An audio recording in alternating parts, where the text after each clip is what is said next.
bienvenue sur cette nouvelle vidéo que je réalise à la demande de l'une d'entre vous qui se reconnaîtra si elle regarde la vidéo et qui m'a demandé de répondre au tarot tag lancé par Mathilde de Matin Sauvage et Mélodie de Mélodie Miroir il y a de cela maintenant 2 ans je crois, c'est vraiment pas récent. Vous pourrez retrouver leur partage à elles d'ailleurs sur leur page Instagram, je vous mettrai leur lien en description de la vidéo. Il s'agit donc d'un tag autour du tarot, des journaux et de la créativité. Et donc ça me parlait bien de pouvoir vous parler un peu de tout ça pour la première fois sur cette chaîne, en tout cas sur la partie tarot, à travers ce tag-là. Donc on est parti. Bon déjà, je préfère vous prévenir tout de suite qu'il était impossible pour moi de choisir une seule réponse à chaque question. Pas possible de faire un choix. Donc voilà, j'ai certaines questions, j'ai au moins 2 réponses. Voilà, désolée, j'ai triché. Première question, quel est le premier jeu que j'ai acheté? Là déjà ça commence parce que j'ai plus les premiers jeux que j'ai achetés qui étaient des oracles, à savoir la lunologie de Yasmine Bolland et l'oracle du féminin sacré de Wu Moon, que j'ai beaucoup utilisé au début de ma pratique. Et puis voilà, je m'en suis séparée, donc je les ai plus et donc je vais vous présenter ici le premier tarot que j'ai acheté. Voilà, le premier que j'ai acheté c'est le White Numen Tarot. Magnifique. Que j'ai acheté au tout début, du coup, quand j'ai vraiment découvert les jeux de cartes. Les conseils que j'entendais toujours, c'était de choisir son premier jeu en fonction des visuels et de ce qui nous attirait voilà, dans les illustrations et dans les images des cartes, qu'il fallait que ça nous parle. Donc j'ai suivi ce conseil, j'ai respecté ce conseil et j'ai été acheter ce tarot de l'illustratrice qui s'appelle Alba BG sur Instagram et sur YouTube. En fait, je suivais son travail d'illustratrice que j'aimais beaucoup et du coup, quand j'ai vu qu'elle avait sorti un tarot, eh bien, ma foi, je n'ai pas résisté à aller voir cette beauté et vraiment, voilà, je l'ai trouvé magnifique dans... voilà, il est très très illustré, hein, il fait très presque bande dessinée. Donc c'est vraiment un univers qui me parlait beaucoup et qui était confortable pour moi et surtout, voilà, la recherche de personnages. Les couleurs aussi me parlaient beaucoup, les 4 suites sont vraiment très reconnaissables. Vous voyez, on a les épées qui sont dans des gris, un peu gris rosé ou bleuté. Les deniers qui sont vraiment dans les verts. Les coupes qui sont bien bleu-violet. Et les bâtons qui sont vraiment plutôt dans des rouges et couleur terre. Donc ça, je trouvais ça vraiment appréciable quand j'ai démarré de pouvoir bien reconnaître les suites. Maintenant, je l'utilise moins maintenant en tirage parce qu'il est quand même très... Il y a certaines cartes qui sont vraiment très réinterprétées et donc c'est pas toujours évident. Je trouve que la lecture est pas toujours évidente. Par contre, voilà, je l'adore comme outil d'inspiration, d'illustration, de dessin, d'imagination. Pour raconter des histoires, je le trouve vraiment fantastique. Il est merveilleux et puis voilà, c'est mon premier jeu donc il est sentimental. Deuxième question, quel est le meilleur moment pour utiliser mon tarot? Ça, c'est quelque chose qui a beaucoup changé au fur et à mesure de ma pratique. Ça fait 3 ans maintenant que j'ai acheté mes premiers jeux de cartes. Et ça a beaucoup changé, mais depuis quelques temps, j'aime vraiment bien tirer les cartes le matin. J'ai d'ailleurs fait sur cette chaîne une vidéo sur ma routine du matin et notamment avec le tarot, donc je vous la mettrai ici. Et voilà, j'aime vraiment bien utiliser mes cartes au réveil quand voilà, j'ai pas encore démarré ma journée, je suis pas encore vraiment réveillée. C'est pas forcément toujours pour faire un tirage, ça peut être simplement pour méditer devant une carte ou pour travailler sur une carte ou j'ai plusieurs e-books pour apprendre à connaître son jeu ou à connecter avec son jeu, donc avec des questions, des exercices à faire, donc c'est aussi des choses que je fais le matin. J'aime vraiment bien ça. Et puis j'utilise aussi parfois le soir, là pour une utilisation en particulier, soit créative. Quand j'ai envie de créer à partir d'une carte, c'est souvent le soir que j'ai le temps de le faire après ma journée de travail. Et aussi dans le cadre de la formation de la Tarot Quartz de Taronaute, qui tourne autour de Harry Potter, qui lie Harry Potter avec le tarot. Et là pour le coup j'aime bien me réserver mes soirées de pleine lune ou nouvelle lune ou de quartier et de pouvoir utiliser mes cartes à la nuit tombée avec les bougies. Je trouve qu'il y a vraiment quelque chose de magique à utiliser son tarot quand il fait nuit. Troisième question, mes 3 indispensables créatifs. Là elles m'ont posé une colle, impossible d'en choisir que 3. Impossible d'en choisir que 3. J'ai quand même joué le jeu, mais je me suis concentrée que sur une seule partie de ma pratique créative, à savoir le dessin. Et pour le dessin, ce que j'ai choisi, c'est palette d'aquarelle mes pinceaux bien sûr et crayons de couleur. Voilà, ça c'est vraiment les 3 outils que j'utilise le plus dans mon travail et dans mon dessin. Voilà, vous mettez une palette d'aquarelle dans les mains ou un crayon de couleur et c'est parti, l'inspiration et la créativité sont là, il n'y a pas besoin de plus pour que je puisse créer. Petite note à ceux qui vont me demander pour mon matériel.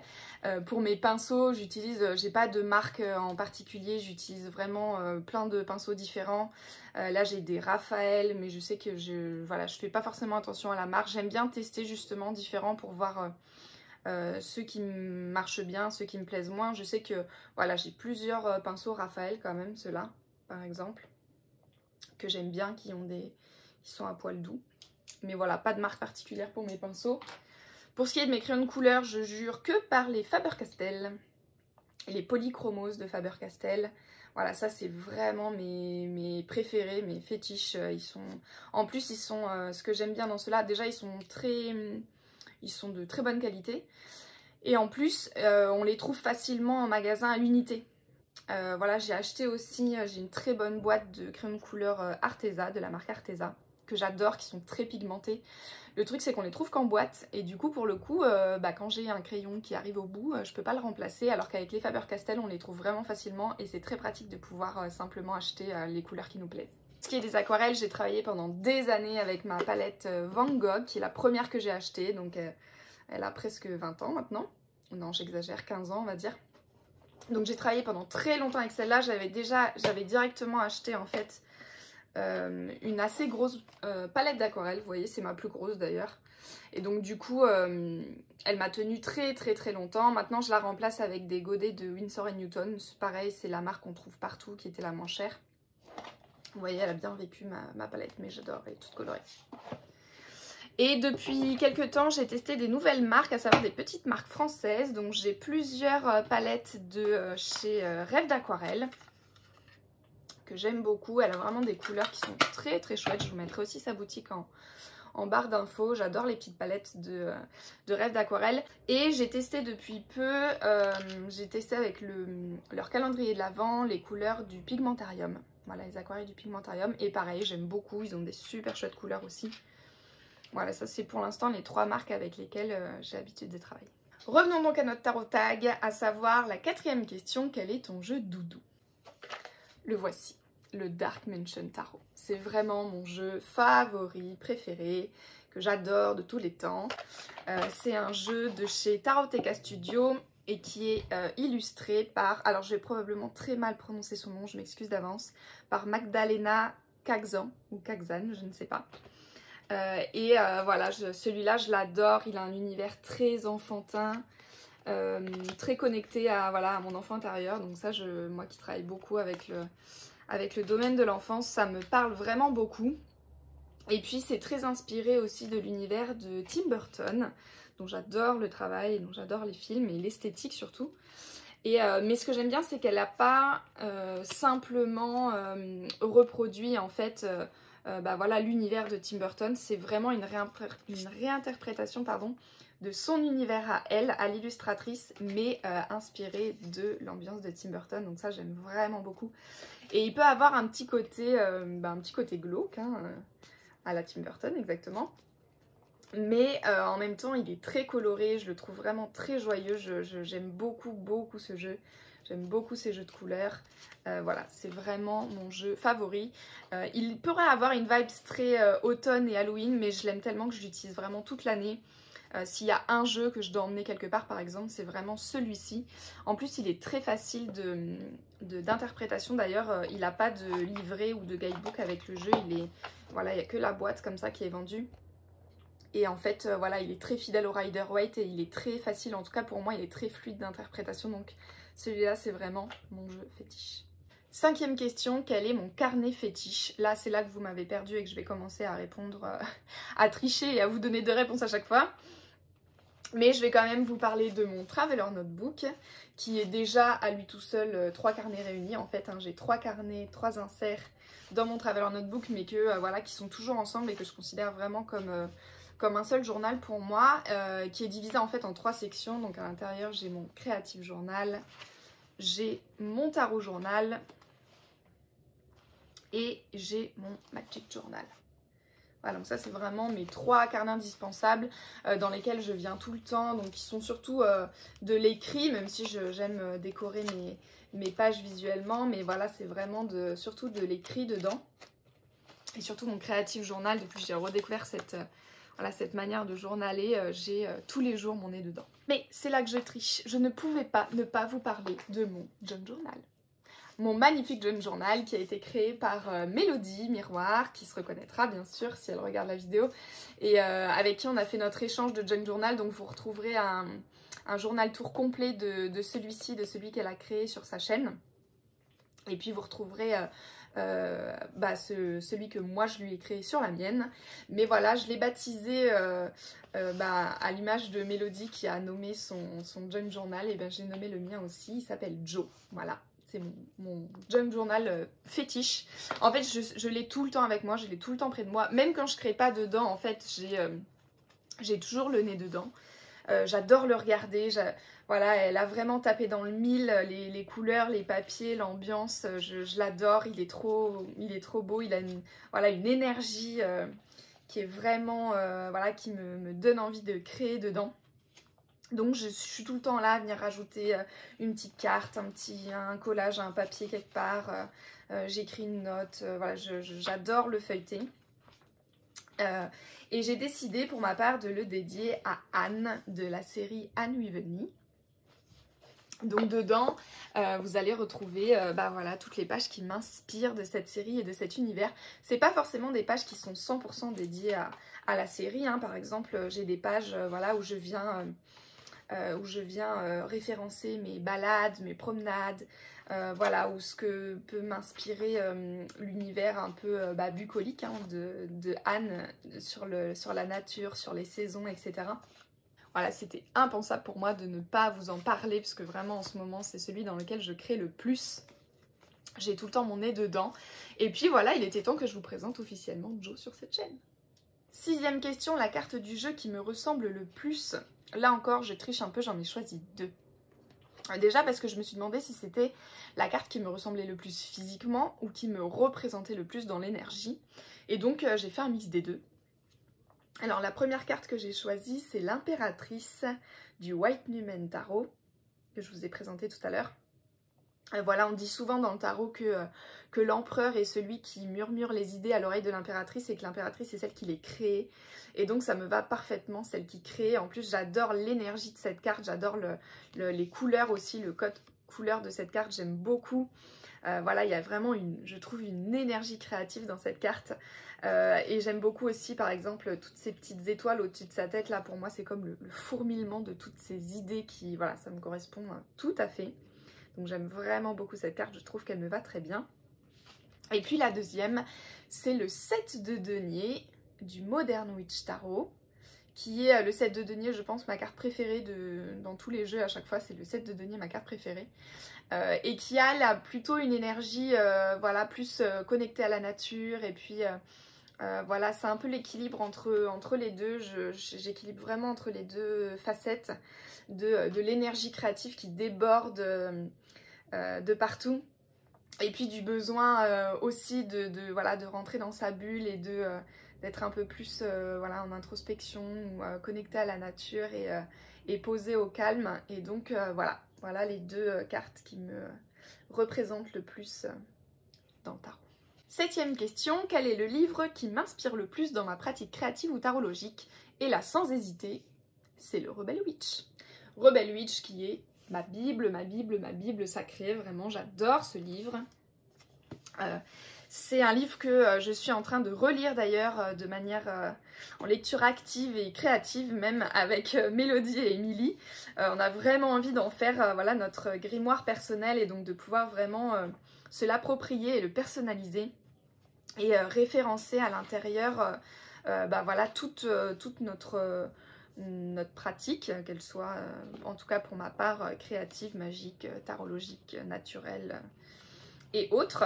En fait, donc c'est un livre qui permet vraiment de recenser tous les aspects d'une sorcière moderne, donc de pouvoir se baser en fait sur tout l'héritage et les traditions vraiment de la sorcellerie et de la magie qui peut exister partout dans le monde, mais de voilà, pouvoir se les approprier, se les réinterpréter pour créer vraiment la pratique qui nous ressemble. Donc ça me parlait vraiment beaucoup parce que voilà, j'avais besoin de pouvoir équilibrer cet aspect-là. Et ce livre-là, vraiment, est parfait pour ça, je trouve. 8e question, ma palette colorée avec une carte de tarot. Là encore, je triche un peu, j'en ai pris 2 qui sont vraiment dans les mêmes vibes pour moi, hein, à savoir l'ermite du Forest of Enchantment Tarot et la roue de fortune du Dark Mansion Tarot, dont j'en ai parlé tout à l'heure déjà. Voilà, on est vraiment dans les mêmes ambiances, mais j'aimais vraiment beaucoup le côté terre de l'ermite. Voilà, les couleurs chaudes, les couleurs de l'automne, la terre, le feu, voilà, ça c'est vraiment des couleurs avec lesquelles je suis confortable et qui sont pleinement ma zone de création.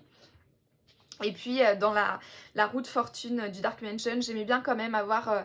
on garde cette ambiance un peu automnale hein, et ces couleurs chaudes, mais on a plein de petites touches colorées.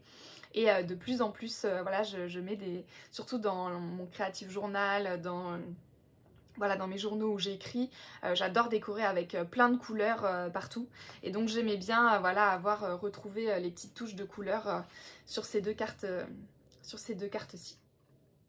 9e et avant-dernière question, quel est le deck que j'utilise pour ma pratique créative? Donc là j'aurais envie de vous répondre tous, absolument tous mes jeux. Je m'en sers beaucoup comme inspiration pour créer ou pour redessiner.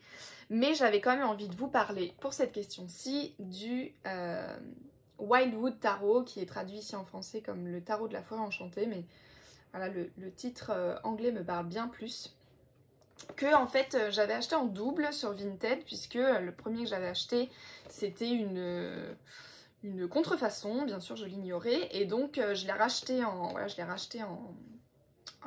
vrai entre guillemets, et du coup j'ai une petite version et une grande version, et donc j'ai gardé une des versions pour pouvoir créer avec les cartes, parce que visuellement ce jeu me parle énormément.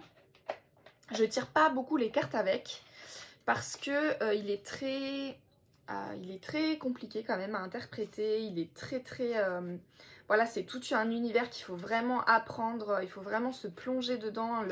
Voilà, la lecture du livre pour le coup, pour moi sur ce jeu est indispensable. Donc c'est vraiment un jeu avec lequel je prends le temps. Il a plein de références et de connotations que je ne connais pas. Mais par contre, voilà, visuellement, on est sur un travail à l'aquarelle qui me fascine. Et donc j'ai décidé de garder les deux versions pour pouvoir utiliser les cartes directement dans mon journal. Je vais vous montrer ça tout de suite. Voilà, donc dans un de mes journaux que j'ai dédié au thème de la forêt justement, ce jeu se prêtait très bien à la thématique, et donc j'utilise dans mes pages, vous voyez les cartes, j'hésite pas à découper dedans, je viens les recoller, je viens peindre par-dessus. Voilà, je les utilise vraiment comme je pourrais utiliser un papier hein, tout simplement, ou une image que j'aurais imprimée. Mais voilà, elle m'inspire vraiment ce jeu comme point de départ pour certaines de mes pages ou pour intégrer à des collages. J'adore utiliser ce jeu dans ce journal. 10e et dernière question, là encore je vais tricher un peu. Quel est le dernier livre que j'ai acheté? Il se trouve que j'en ai acheté plusieurs en même temps et j'avais envie de vous en présenter 2 ici. La première dont j'avais envie de vous parler, c'est une bande dessinée qui s'appelle Celle qui parle, qui a été écrite et dessinée par Alicia Jaraba. J'ai vraiment eu un coup de cœur sur le titre de cette bande dessinée. Qui est absolument divine et qui raconte en fait l'histoire d'une fille d'un chef d'un clan d'Amérique centrale, et qui va devenir la porte-parole de l'arrivée des Espagnols et notamment de Cortés à la recherche de l'or sur ces terres. Et donc elle va devenir la traductrice en fait, plus ou moins contre son gré, hein, mais elle va être la première femme à cette époque-là à parler parmi les hommes et parmi les dirigeants surtout, dans une époque et un pays où les femmes n'avaient absolument pas ce droit de parole. Et vraiment j'ai trouvé le récit autant que le personnage très puissant, très fort. C'est très bien écrit, elle est magnifique, vraiment je vous recommande cette lecture. Et le deuxième dont je voulais quand même vous parler et qui là est plus en lien avec la pratique magique, c'est Hôtel Intime, un coin sacré pour soi, de Raphaël Vidaling et Sandy Rousson, pareil, désolée si j'écorche leur nom, et qui lui est vraiment un beau livre. Vous savez, c'est ce genre de livre qu'on aime à prendre plaisir à feuilleter et à avoir dans son étagère parce qu'ils sont magnifiques. Voilà, les photos sont splendides. On est là sur tout un panel en fait d'hôtels possibles qu'on peut réaliser, avec plein de thématiques différentes, des hôtels à la nature, pour une divinité, pour des ancêtres, des hôtels aussi en extérieur, à transporter, où est-ce qu'on peut les disposer chez soi. Voilà, on est vraiment, il y a énormément d'idées, notamment plein d'idées créatives qui pourraient en fait s'appliquer à tout autre support que l'hôtel, hein, bien sûr. Mais voilà, ce livre, j'ai vraiment adoré le feuilleter, c'est vraiment un plaisir à regarder, un plaisir pour les yeux. En plus, il y a disséminé au travers du livre plusieurs fiches pratiques sur comment créer certains éléments et également des fiches plus théoriques sur certaines thématiques un peu plus approfondies. Voilà, c'est vraiment un livre que j'ai trouvé magnifique. Et voilà, c'en est tout pour ce tarot tag de Mélodie et Mathilde. J'espère que ça vous aura plu, que ça vous en aura appris un petit peu plus sur moi éventuellement. Et puis je vous dis à bientôt pour une prochaine vidéo. Bye!